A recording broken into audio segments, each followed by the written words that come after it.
नमस्कार मित्रों, मेरे YouTube चैनल हिंदू धर्म सा प्रमाण पे आप सबका स्वागत है।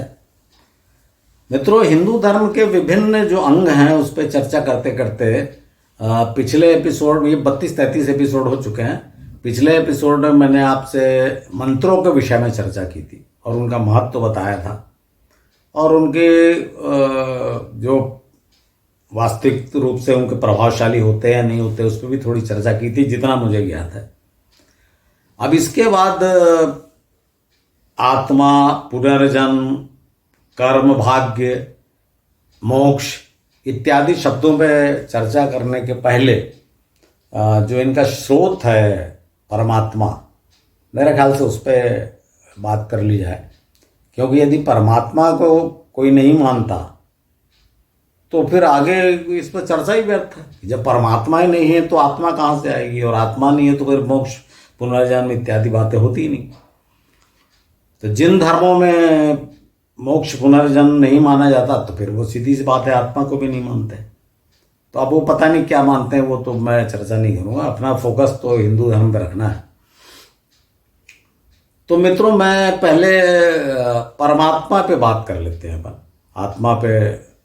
उसके जब परमात्मा का निश्चित हो जाएगा कि एक विश्वास जगेगा कि परमात्मा है, तो फिर अपन आत्मा में बात करेंगे। मैं ये शब्द ये इसलिए ऐसा कह रहा हूँ कि हिंदू धर्म में, और हिंदू धर्म में क्या, हर एक धर्म में परमात्मा तो है ही। धर्म ही ये है, होता है कि परमात्मा को मानो। वो कैसे मानना है, जो परंपराएं होती हैं, रीति रिवाज होते हैं, वो अलग होते हैं। बाकी ये तो सत्य है कि लोग परमात्मा को मानते हैं, तभी वो धर्म होता है। लेकिन इसमें जैसे अपने हिंदू धर्म में भी एक चारवाक बताया था ना आपको, चारवाक ऋषि हैं या चारवाक सिद्धांत कहा गया है। आपको श्लोक बताया था, वो मैं फिर से आपको बता दे रहा हूँ।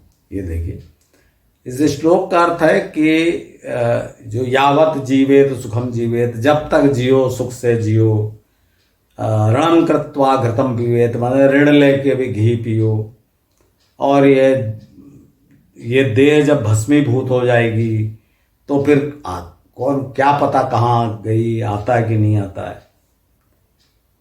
ये ठीक है, चलिए, ऐसा भी मानने वाले लोग हैं। इसी पे 2 मिनट चर्चा कर लेते हैं कि जब आप इतना ही मानोगे, चारवाक सिद्धांत जिसको कहा गया है कि आपको इतना ही मानना है कि भाई जब तक जियो सुख से जियो, तो इसमें मेरा कहना यह है कि जब तक जियो, असली बात तो ये, इंसान पूरी जिंदगी सुख के पीछे ही भागता रहता है। तो इतनी सरलता से कह देना कि जब तक जियो सुख से जियो, अरे भाई ऐसे बोल देने से मैं आपको बोल दूंगा कि आप जब तक जियो सुख से जियो तो आप रहोगे, जबकि आपको पता है कि इस संसार में कष्ट ही कष्ट आते रहते हैं। शारीरिक कष्ट आएंगे, आर्थिक कष्ट आएंगे, मानसिक कष्ट आएंगे, पारिवारिक कष्ट आएंगे, तो कष्ट ही कष्ट रहे दुनिया में। इसीलिए तो परमात्मा की खोज, परमात्मा के आश्रय में जाना पड़ता है। लेकिन चलिए, जो नहीं मानते उनके बारे में मेरा कहना है, बहुत से लोग नहीं मानते। वो कम्युनिस्ट भी नहीं है, कम्युनिस्ट तो नहीं मानते, लेकिन कम्युनिस्ट भी नहीं है फिर भी नहीं मानते। ऐसे कई उदाहरण मैं देना नहीं चाहता आपको उदाहरण। लेकिन मेरा कहना यह है कि अगर आप, फिर इसका मतलब क्या हुआ कि खाओ पियो और दुनिया में रहो, हो गया, मर गए, खत्म। तो मित्रों, मैं एक बात पूछना चाहता हूं कि फिर पशु क्या करते हैं? पशु भी तो यही करते हैं, खाओ पियो, बच्चे पैदा करो, मर जाओ। पशु कौन सा अध्ययन मनन करते हैं, कौन सा परमात्मा के बारे में सोचते हैं या दूसरों की भलाई के बारे में सोचते हैं? जो मानवीय गुण कहे जाते हैं कि दूसरों की भलाई करना, उपकार करना, परहित सरस धर्म नहीं भाई, पर पीड़ा सम नहीं अदमाई, सुना है ना आपने? तो पशुओं में तो ये सब होता नहीं। तो क्या ये जो चारवाक का सिद्धांत है, ये पशु जीवन की ओर संकेत नहीं कर रहा?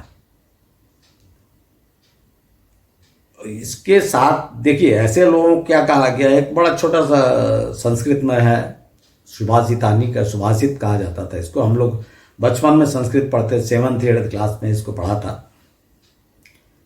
येषाम न विद्या न तपो न दानम न ज्ञानम न शीलम न गुणो न धर्म ते मृत्युलोके भूभार भूता मनुष्य रूपेण मृगाश्चरन्ति। यानी जिसमें गुण नहीं है, विद्या नहीं है, शील नहीं है, धर्म नहीं है, तो वह तो इस धरती पे मनुष्य के रूप में पशु के समान जीवन जी रहे। तो आप मुबारक हो आपको, अगर आप ऐसा जीवन जीना चाहते हो पशु तुल्य, तो जिए, मुझे कुछ नहीं कहना है। मैं तो उन लोगों के बारे में बात कर रहा हूं जो सोचते हैं, इन्होंने सोचा कि सृष्टि कैसे बनी, मानव मृत्यु के बाद क्या होता है, ये सब चीजें जो सोचा वो इंसान है। तो मैं उनके बारे में बात कर रहा हूं।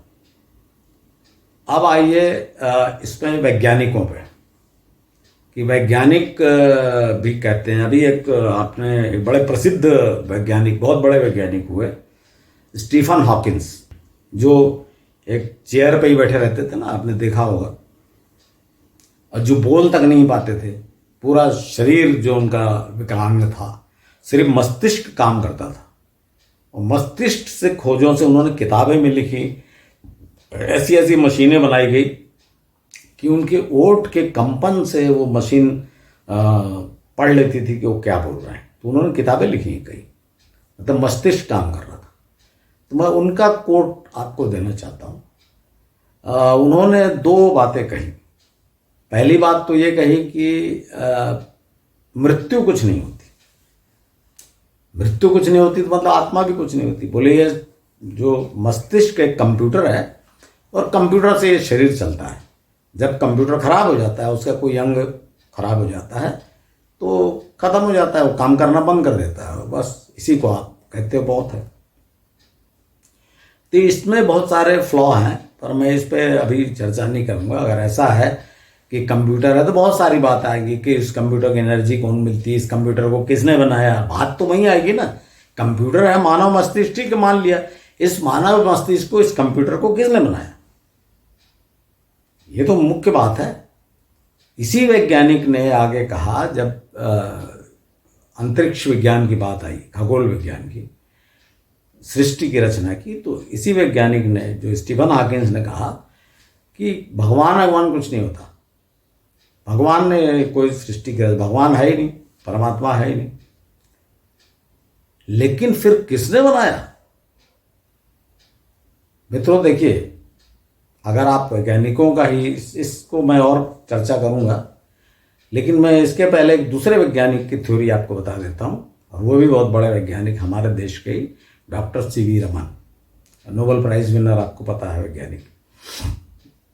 एक बार वे अमेरिका में, जब जो रमन इफेक्ट जिस पे उनको नोबेल प्राइज मिला, उसमें जब वो रिसर्च, उनकी शोध चालू था, तो ग्रुप था उनका, उसके हेड डॉक्टर रमन थे। तो जब नोबेल प्राइज मिला तो उनके नाम से ही रमन इफेक्ट कहा गया।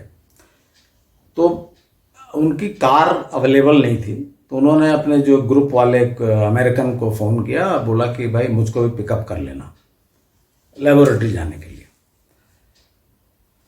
तो जब वो आया अमेरिकन, तो उसको 5 मिनट, बड़े टाइम के पाबंद होते हैं वो, तो उसको 5-7 मिनट वेट करना पड़ा। तो जब वो बाहर आए डॉक्टर रमन, तो उन्होंने पूछा, उस अंग्रेज मित्र ने, अमेरिकन मित्र ने पूछा कि भाई आप रेडी नहीं थे? तो उन्होंने कहा मैं पूजा कर रहा था। तो उन्होंने कहा किसकी पूजा? बोले ईश्वर की, परमात्मा की। तो उस अमेरिकन ने उनसे पूछा, डॉक्टर रमन से, कि भाई are you sure that there is God? आप श्योर हैं क्या कि भगवान होता है? तो डॉक्टर रमन ने बोला कि no I am not sure. तो उस अमेरिकन ने फिर कहा, तब तो आप हाफ एन आवर रोज बर्बाद करते हो, आपका कीमती, आप इतने बड़े वैज्ञानिक हो और अपने कीमती समय में से आधा घंटा आप वेस्ट करते हो। तो डॉक्टर रमन का जो जवाब है वो सुनिए मित्रों। डॉक्टर रमन ने कहा कि अगर भगवान नहीं हुआ, ईश्वर नहीं है, तो मेरा आधा घंटा डेली, 24 घंटे में से आधा घंटा बर्बाद होगा।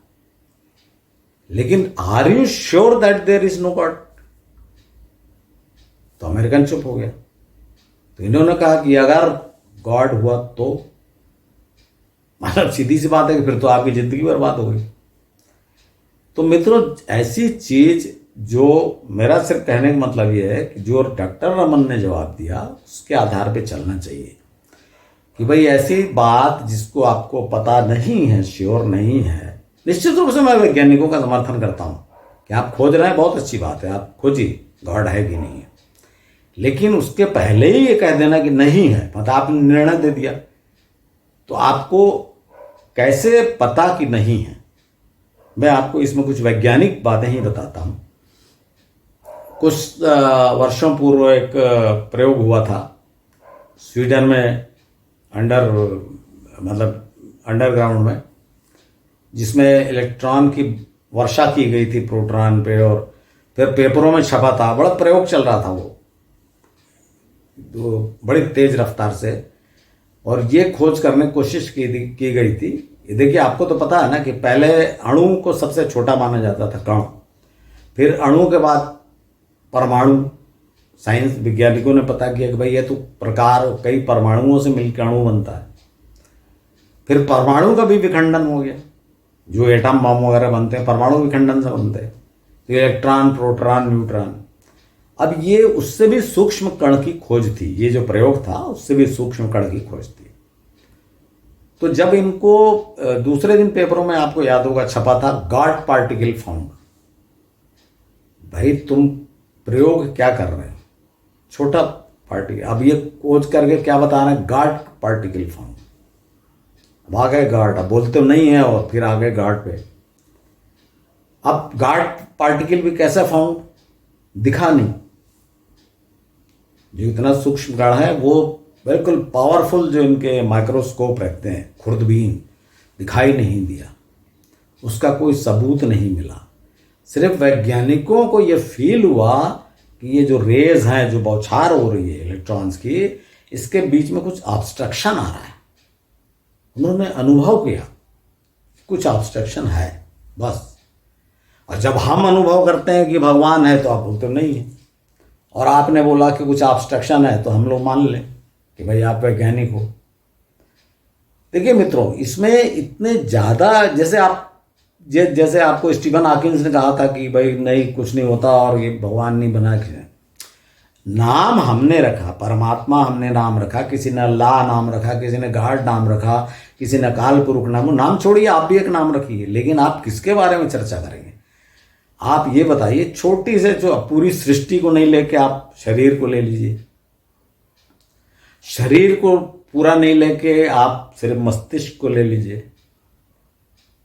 मस्तिष्क में आप बता देंगे 3 अंग होते हैं, ये होते हैं, पर वो जो कैसे सोचता है, मस्तिष्क सोचता कैसे है कि इतना आदमी आगे की सृष्टि क्या है, ऋषि मुनि सोच रहा है, वैज्ञानिक सोच रहे हैं कि वो थ्योरी या बिग बैंग या उसके पहले सूक्ष्म कण था, सोच रहा है ना, तो कैसे सोचता है? ये चीज़ तो कंप्यूटराइज नहीं है क्या? कंप्यूटर में उसके फीड है, जो स्टीफन हॉकिंस का कंप्यूटर है, तो क्या माइंड में ये चीज़ें फीड है पहले से? ये तो नई चीज़ सोच रहा है वो। तो ये जो सोचने की लिमिट नहीं है, वो आपको मानव मस्तिष्क की लिमिट बताया था कि वो 10% भी यूज नहीं होता। बड़े से बड़ा वैज्ञानिक जो है 10% भी यूज नहीं करता, तो बाकी 90% का क्या? तो अगर कोई कहते थे हमारे यहाँ पे कि वो सिद्ध पुरुष है, कहीं भी पहुंच जाते थे कहीं, तो क्या उनकी मस्तिष्क की शक्ति इतनी ज़्यादा नहीं हो सकती कि किसी को बचा लें या तुरंत पहुंच जाएं और फिर अपने आप पे आ जाएं? खैर, मस्तिष्क चर्चा नहीं कर रहे हैं, परमात्मा पे बात कर रहे हैं। तो इस तरह का मैं ये बोल रहा हूँ कि इतने जो ये मस्तिष्क की संरचना जो है इतना कठिन, इसको किसने बनाया? आप बोल देंगे कंप्यूटर आया और ये ठीक है, चलिए। कंप्यूटर को फीड भी कैसे करते हैं? वो ब्लड से फीलिंग होती है, आप खाना खाते हो उससे विटामिन, माइक्रो और सब माइक्रो सब जाते रहते हैं उससे। तो ये सब ठीक है, लेकिन इसको बनाया किसने? अब अगर आप बोलेंगे कि भाई ऐसा हुआ, माता के गर्भ में ऐसा बना, तो माता के गर्भ में ऐसा बना तो कोई टिपिकल होना चाहिए कि भाई ऐसे ही बना। फिर उसमें से कोई अधूरा क्यों निकल जाता? माता के गर्भ से कोई विकलांग निकल गया, कोई अंधा ही निकल गया, ये क्यों होता है? बहुत सारी ऐसे प्रश्न पे प्रश्न दर्जनों उठाए जा सकते हैं कि भाई सृष्टि की रचना, भाई आप वैज्ञानिकों ने कहा, जैसे अंतरिक्ष विज्ञान पे ले लीजिए कि भाई बिग बैंग हुआ और सृष्टि फैल रही है। कहाँ फैल रही है? ये फैल कहाँ रही? जब आप बोलते हो कि भाई टाइम एंड स्पेस समय और अंतरिक्ष दोनों उसी सूक्ष्म कण में थे जिसमें विस्फोट हुआ। तो फिर जब विस्फोट होने के बाद फैल रहा है तो वो स्पेस भी नहीं था, तो कहां फैल रहा है? या इस पे कोई उत्तर है क्या वैज्ञानिकों के पास कि कहां फैल रहा है? तो बड़े वो ऐसे कठिन कठिन शब्द ईथर वर्ल्ड और ये सब बोल देंगे कि वो आपको समझ में नहीं आएगा।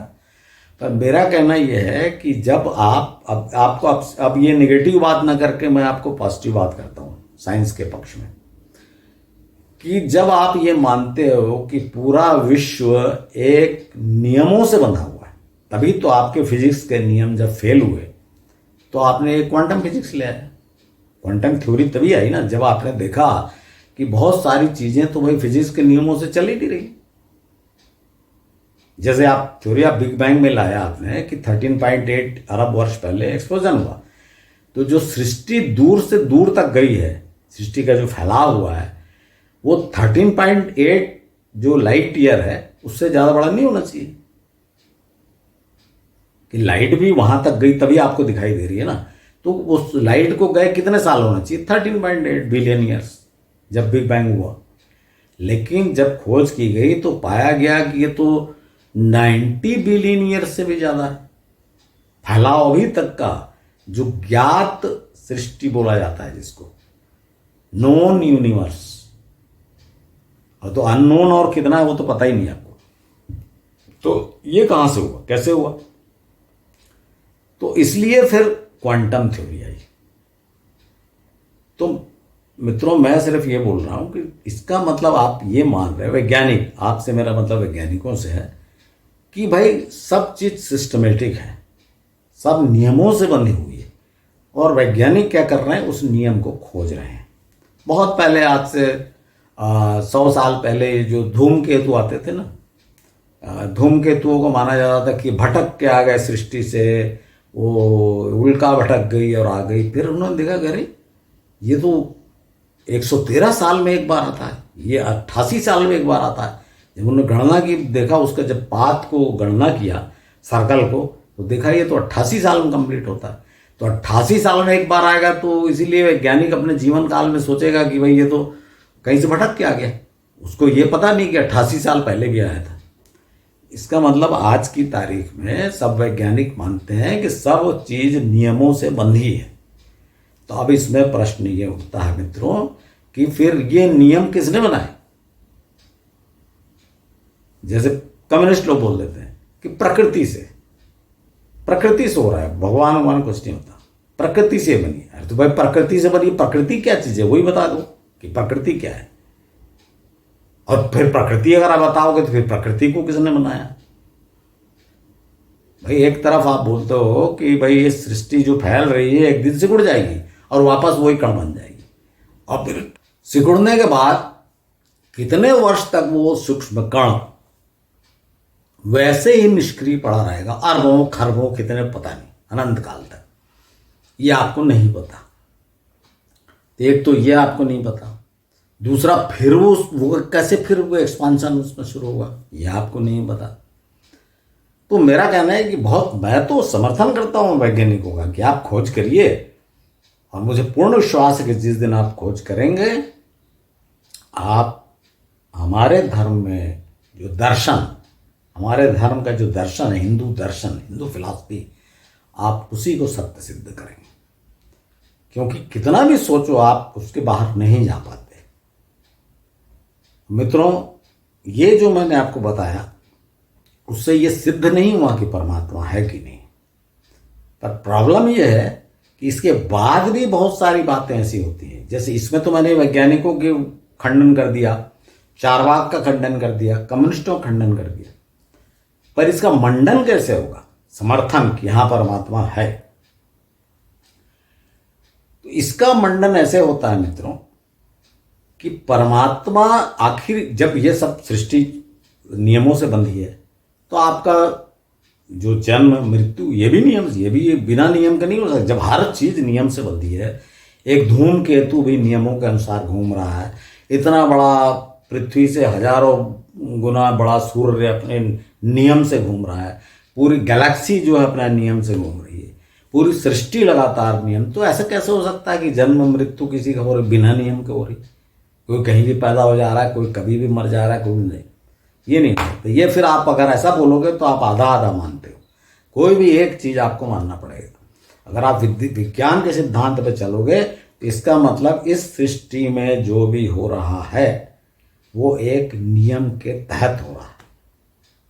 अब फिर से इसका लोग मजाक उड़ाते हैं, जो परमात्मा का मजाक उड़ाएंगे वो फिर से बोलो। कई लोग ऐसा उदाहरण देते हैं ना कि भाई मैंने मर्डर किया तो परमात्मा की इच्छा थी। आप बोलते हो परमात्मा की इच्छा से होता है। यहाँ पर मैं आपको एक चीज़ बताना चाहता हूँ, जो हिंदू धर्म की थ्योरी है कि परमात्मा, अब वो एक्चुअली मैं आपको अगले एपिसोड में बताना चाहता हूँ कि फिर हुआ कैसे रचना हुई मानव शरीर की, तब वो बात आएगी कि भाई ये हुआ क्या, ये जो आप मर्डर किया और परमात्मा पे आप लगा रहे हो भाई परमात्मा सर्वशक्तिमान है, तो इसका एक्सप्लेनेशन क्या है परमात्मा का? तो इसको मैं आपको अगले एपिसोड बताऊंगा मित्रों। अभी मैं सिर्फ आपको इतना बताना चाह रहा हूँ, जो मैंने आपको सब उदाहरण दे दिए वैज्ञानिकों के और सबके, कि विश्वास रखिए कि परमात्मा है। इसी को अस्ति बोला जाता है, अस्ति, आस्तिक। परमात्मा है को मानने वाले बोलते हैं, उनको आस्तिक कहा जाता है, और जो नहीं है बोलते हैं उनको नास्तिक। अस्ति मतलब है। अब परमात्मा है, इसके पक्ष में बहुत, भाई फिर जो आपको बताया मारने वाले का, इसकी जो थ्योरी है ये भी लंबी चौड़ी है कि भाई फिर होता क्या है। भाई बहुत सारे ऐसे दुनिया में हैं, बहुत से ऐसे दुष्ट होंगे, बहुत से भ्रष्टाचारी होंगे, और आप देखते होंगे कि आप ईमानदार हैं, कष्ट पा रहे हैं, और भ्रष्टाचारी बहुत ऐश कर रहा है, तो लोग बोल देते हैं कि परमात्मा नहीं है, भगवान होता तो ये सब नहीं होता। और बहुत से लोग, मेरा तो ऐसा विश्वास है, जो मैं, आप निष्पक्ष होकर इसका जो मैंने बोला है उसको आप सोचिए, कि जो स्टीफन हॉकिंस हैं, जो एक चेयर में पड़े रहे, और वो 21 साल की उम्र में उनको डॉक्टर ने बोला था कि भाई एक ऐसी बीमारी है उनको जो धीरे धीरे अपंग होते जाएंगे और 2 साल से ज़्यादा जिंदा नहीं रहेंगे, ऐसा बोला था। लेकिन उनकी मानसिक शक्ति इतनी ज़बरदस्त थी कि वो 50 साल की उम्र तक जिंदा रहे। और बड़े बड़े वैज्ञानिक थ्योरी, उनको नोबेल प्राइज़ नहीं मिल पाया, लेकिन उनने कई किताबें लिखी, और बड़ा जिंदा दिल इंसान थे, और बड़े बड़े लोग उनसे मिलने जाते थे। वे ग्रेट ब्रिटेन के बहुत ही प्रसिद्ध वैज्ञानिक थे। लेकिन जब उन्होंने कहा परमात्मा नहीं होता है या आत्मा नहीं होती, कंप्यूटर है, तो इस बात का जवाब उनसे किसी ने नहीं पूछा। हो सकता है संकोचवश नहीं पूछा हो कि भाई एक इतना जो झेल रहा है उससे क्या पूछे, कि भाई अगर ऐसा है कि कंप्यूटर ही शरीर को चलाता है, तो आपका कंप्यूटर तो बहुत तेज है, आपका दिमाग दुनिया भर की बातें सोच रहा है, तो आपके दिमाग ने आपके शरीर को क्यों चलाने से इनकार कर दिया? क्यों आप एक कुर्सी में बैठे हो? क्या है इसका उत्तर वैज्ञानिक लोग दे सकते? फिर आप बता दोगे बीमारी हो गई, तो फिर मैं पूछूंगा बीमारी क्यों? यही तो परमात्मा आता है। अगर आप कारण ये बताएगा आज का विज्ञान कि उनको ये बीमारी हो गई, तो मैं ये पूछूंगा कि उनको ये बीमारी क्यों हुई, दूसरों को क्यों नहीं हुई? क्योंकि वो बीमारी का और एग्जाम्पल तो मुझको यहाँ कहीं देखने में नहीं आता। आपको देखने में ऐसी बीमारी का एग्जाम्पल आया क्या कि जब अपंग हो के वो कुर्सी में बैठा रहे जिंदगी भर? तो मित्रों, जो परमात्मा का जो एग्जिस्टेंस है ना, वो अनुभव किया जाता है। हाँ, यहाँ एक मैं बड़ी रुचिकर बात आपको बता देता हूँ, जल्दी समाप्त करूँगा इसको। बड़ी रुचिकर बात है, फिर विज्ञान के आधार लेके, क्योंकि बार बार मैं वैज्ञानिक आधार इसलिए लेता हूँ कि जो पुराणों का आधार है, उपनिषदों की बात चर्चा करके अगर मैं बता दूँ आपको संस्कृत में श्लोक, तो वो तो दूसरे बता ही रहे हैं, आप यूट्यूब में भरा पड़ा, आप देख लीजिए। तो मैं आपको वैज्ञानिक आधार, वो भी कठिन जो सिद्धांत हैं, उसको थोड़ा सा बताने की कोशिश करता हूँ। और वो आधार जो मैं आपको बताऊंगा परमात्मा के एग्जिस्टेंस को, और जो वैज्ञानिक जो उस पर काम कर रहे हैं वो मानते हैं, आपको पता लगेगा कि बोलता कोई नहीं, वैज्ञानिक नहीं बोलेगा। आपको बोला था ना कि वो निराकार ब्रह्म नहीं बोल के उन्होंने सूक्ष्म कण को क्या बोला, इनफाइनाइट स्मॉल। तो ऐसा वो नई टर्मिनोलॉजी ले आएंगे। तो वो जो थ्योरी है, वो थ्योरी है डायमेंशंस की, आयाम। तो देखिए ये कैसे बनी।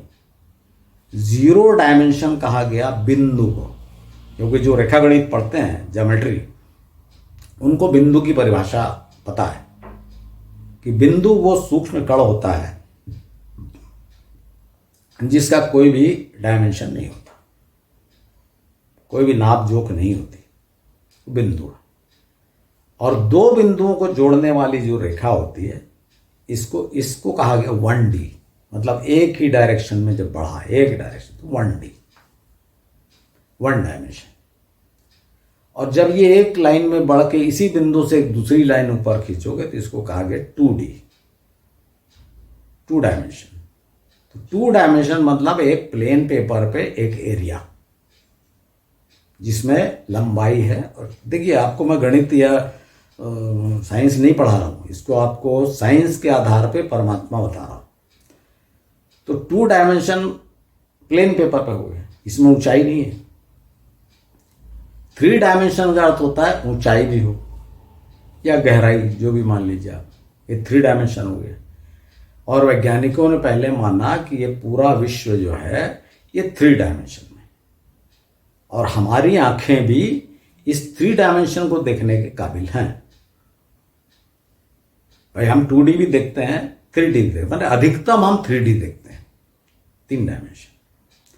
तो आपने देखा मतलब 4D पे फिल्म बनी है, 3D पे, जैसे फिल्म एक होती है, आप उससे समझिए कि फिल्म पर्दे पर चल रही है, वो 2D होती है, उसमें लंबाई चौड़ाई होती है, गहराई नहीं होती, पर्दा होता है, तो पर्दे में गहराई कहाँ से आएगी। तो 3D फिल्मों के लिए वो चश्मा लगाते थे, उसमें आपको गहराई का अनुभव होता था, रहती नहीं थी, गहराई का अनुभव होता था। 3D फिल्में आती है ना कई, एक चेतन या कुछ ऐसी फिल्म आई थी बहुत पहले, बीच बीच में आई है कई फिल्म। अब उसके बाद 4D हुआ। 4D का मतलब अब ये 3D तक तो मालूम है आपको, दिख रहा है। इसके बाद धीरे धीरे वैज्ञानिकों की थ्योरी, सोच बढ़ती गई कि जब ऐसा है 0D से 3D है तो 3D के आगे भी चलेगा।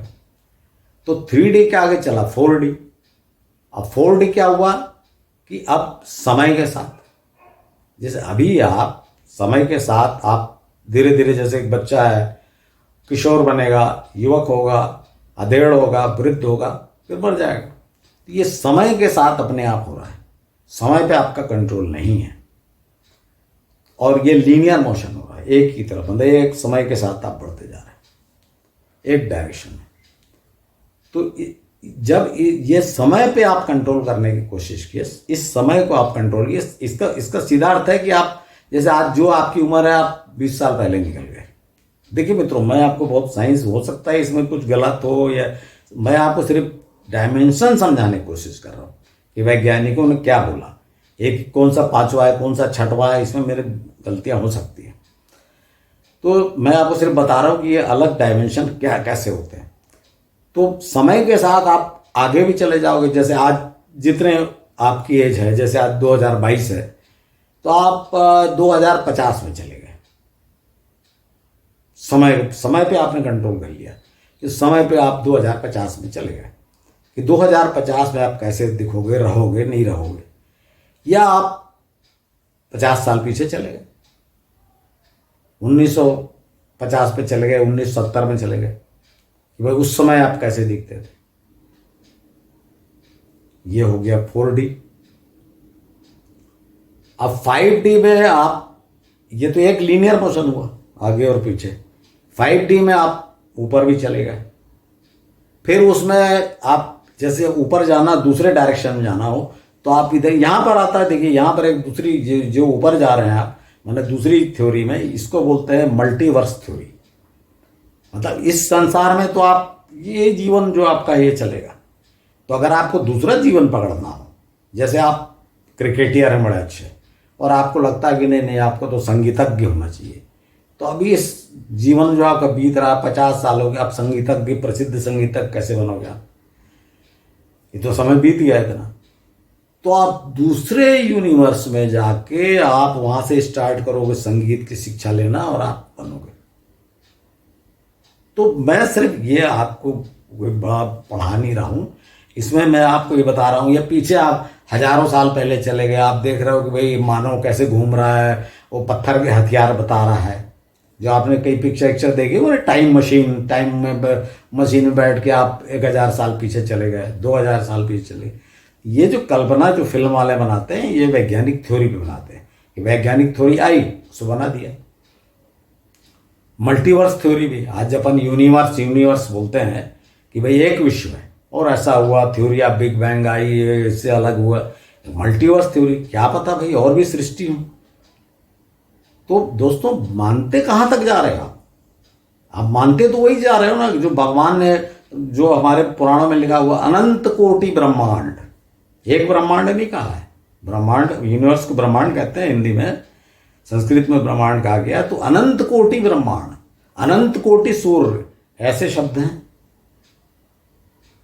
तो ये मैं सिर्फ ये बताना चाहता हूं कि जो आज आप थ्योरी निकाल रहे हो और जिसको आप खुद ही मजाक, भाई आज आप वैज्ञानिकों को मजाक उड़ा सकते हो, ये क्या मल्टीवर्स थ्योरी कहां से आ गई। वैसे ही आप हमारे वेदों का और पुराणों का मजाक उड़ाया आपने। लेकिन देखिए कैसा मैच कर रहा है, जो वो आ रहा है वो बोल रहा है। अच्छा चलिए छोड़िए, अभी आप परमात्मा में बात कर रहे हैं। तो अब ये 6D हो गया, फिर 7D हो गया, फिर 8D हो गया। धीरे धीरे आदमी का पावर बढ़ता जा रहा है कि आप समय से आगे चले जा रहे हो, समय से पीछे चले जा रहे हो।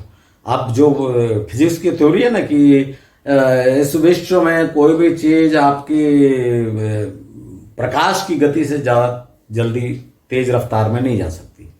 तो जब आप इसको पकड़ लोगे, समय को ही पकड़ लोगे, समय पे आपने कंट्रोल कर लिया, तो आप कहीं भी 1 सेकंड में पहुंच गए, 1 मिली सेकंड में पहुंच जाओगे। तो प्रकाश गति तो कोई है ही नहीं। तो इस तरह से जब बढ़ता जाएगा तो इसमें जो 3 थ्योरी आई है, डायमेंशन थ्योरी जो है, 3 थ्योरी है। नाम तो मुझे याद नहीं है वैज्ञानिकों को, देखता हूं अगर मिल गया तो आपको इस पर डाल दूंगा मैं।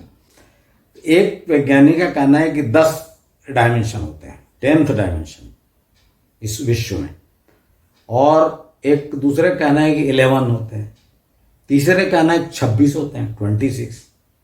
लेकिन तीनों का ये मानना है कि जो सबसे टॉप में जो है, जो जीव कह लीजिए, जो भी कह लीजिए, बताया ना, भगवान तो कहेंगे नहीं, वो आत्मा परमात्मा कहेंगे नहीं, तो जो जीव, जो शक्ति वहां पर है वो सबसे शक्तिशाली है।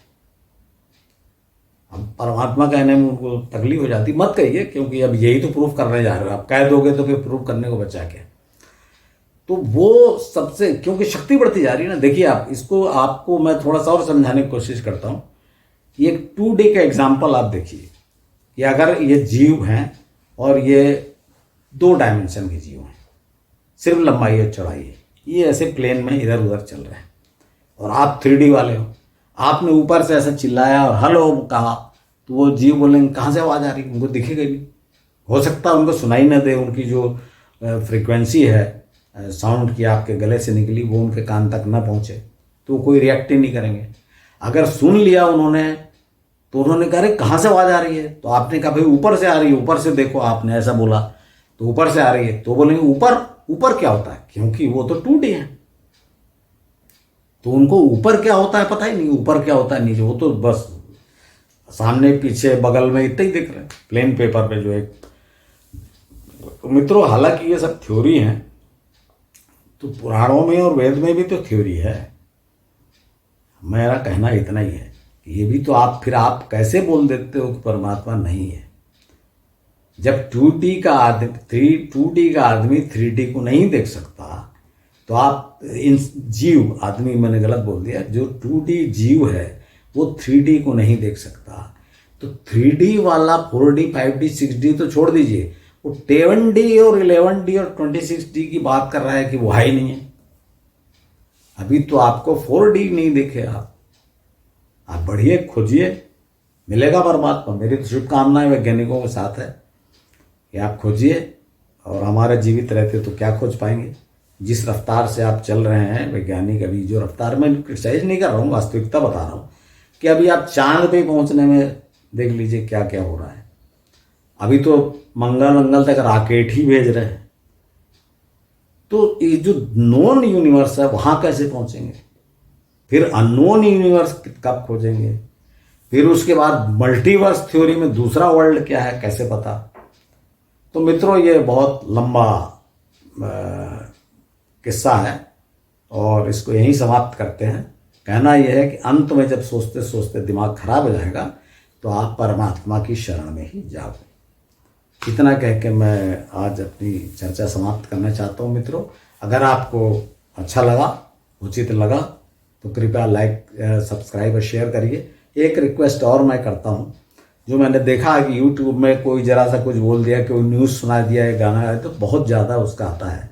मैं नहीं बोल रहा हूँ मुझे बहुत पॉपुलैरिटी चाहिए, पर जो मेरा यूट्यूब पे आने का उद्देश्य यही है कि हिंदू अपने धर्म को स्पष्टतया वैज्ञानिक दृष्टिकोण से स्पष्ट रूप से जाने।